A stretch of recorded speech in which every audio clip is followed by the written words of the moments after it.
नमः शिवाय सांबाय सगणाय ससूनवे प्रधान पुरुषेशाय सर्गस्थित्यंत हेतवे।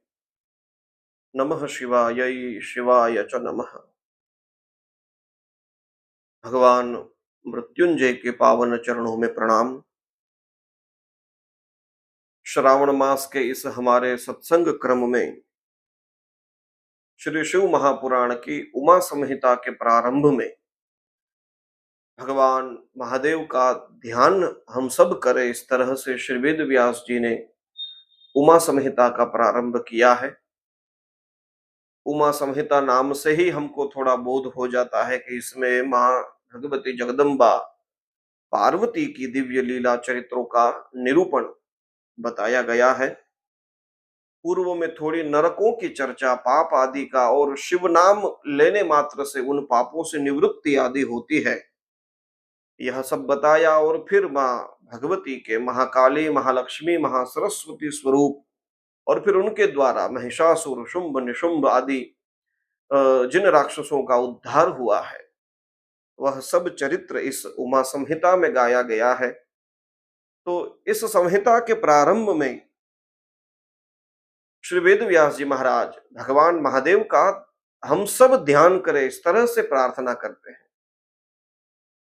यो धत्ते भुवनानि सप्त गुणवान सृष्टा रजः संश्रयः संहरता तमसान्वितो गुणवतीं मायामतेत्यस्थितः सत्यानन्दमनन्तबोधममलं ब्रह्मादिसंज्ञास्पदम् नित्यं सत्त्वसमन्वयादधिगतं पूर्णं शिवं धीमहि।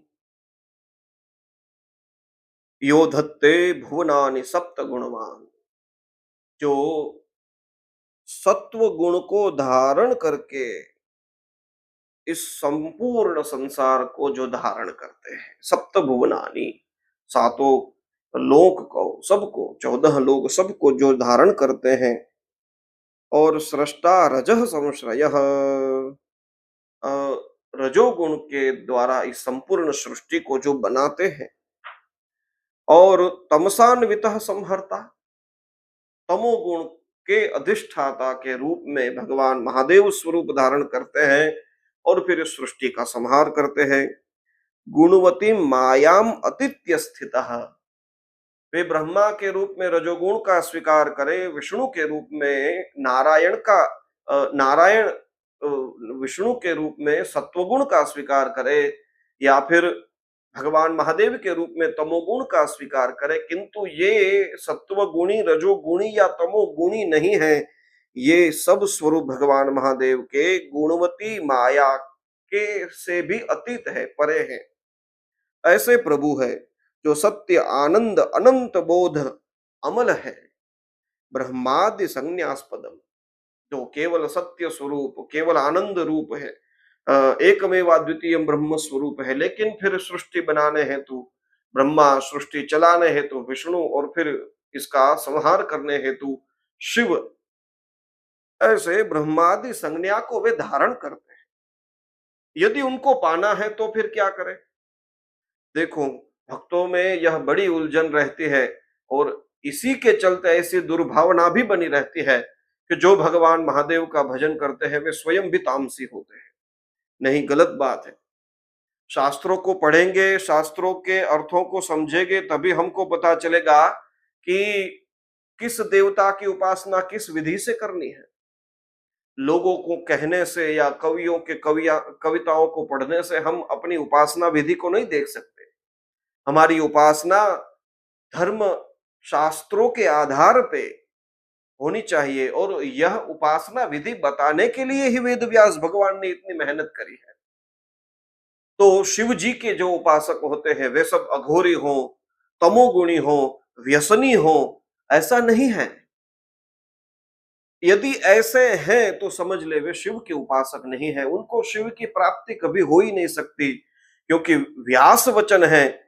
श्री वेद व्यास भगवान कहते हैं, नित्यम सत्व समन्वयाद अधिगतम, जो भक्त नित्य सत्व गुण में स्थित रहता है, तभी वह पूर्णम शिवम, पूर्ण शिव स्वरूप को अधिगतम जान पाता है। तब फिर ऐसे अघोर बन के रहना, ऐसे जूठा खाना पीना इस तरह से, क्योंकि हम शिव भक्त है ऐसा कह के गर्व भी महसूस करना और इसके द्वारा व्यसन आदि में बंधे रहना, ये कोई शास्त्र का विधान नहीं है। ये अपने मन के द्वारा घड़ी हुई सब बातें हैं। इसके द्वारा कभी प्रभु प्राप्ति नहीं होती। तो वेद व्यास जी का वचन है कि सत्व समन्वयाद अधिगतम नित्यम, इनको यदि प्राप्त करना है तो साधक को सत्व गुणी बनना ही होगा। जब वह सत्व गुण में बना रहेगा, जब वह निश्चल प्रेम के द्वारा भगवान महादेव की उपासना पूजा वगैरह करेगा, तब उन्हें पूर्ण शिव की प्राप्ति होती है। तो ऐसे जो परब्रह्म है, एक मेवा द्वितीय ब्रह्म के रूप में जो भगवान महादेव हैं, ऐसे परिपूर्ण शिव जी को हम सब ध्यान करते हैं। तो उमा संहिता के प्रारंभ में भगवान महादेव का इस तरह से ध्यान किया गया है और हम सब भक्तों को बड़ा अवलंबन देते हुए श्री वेद व्यास जी कहते हैं कि शिव की उपासना भी सत्व गुण के द्वारा ही की जा सकती है। रजोगुण और तमोगुण ये दोनों तो चंचलता और जड़ता है, इनके द्वारा कभी भगवान महादेव प्रसन्न नहीं हो सकते। इनको प्रसन्न करना है तो सत्व गुणी होना ही चाहिए और निर्व्यसनी, निर्व्यभिचारी और फिर ध्यान करने से, अभिषेक करने से, पूजा करने से भगवान महादेव हम पर प्रसन्न होते हैं। ओम नमः शिवाय।